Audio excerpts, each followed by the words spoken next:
Life changing ৩টা lesson. জীবনে খুশিতে বেঁচে থাকতে হলে আপনাকে প্রতিদিন এই ৩টা জিনিস মনে করতে হবে। ফার্স্ট, আপনার জীবনের প্রত্যেকটা ঝড় আপনার জীবনকে ধ্বংস করে দেওয়ার জন্য আসে না। কিছু ঝড় আসে আপনার সামনের রাস্তার জঞ্জাল পরিষ্কার করে দেওয়ার জন্য। So B brave. সেকেন্ড, আপনি অতীতের দাস হয়ে বাঁচবেন না।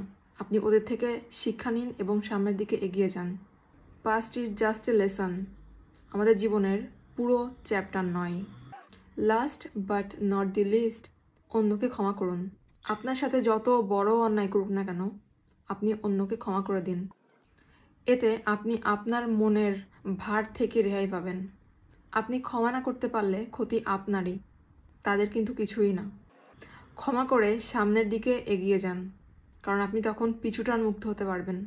তবে একটা কথা মাথায় রাখবেন, ক্ষমা করে দেওয়া এবং ভুলে যাওয়া কিন্তু এক নয়।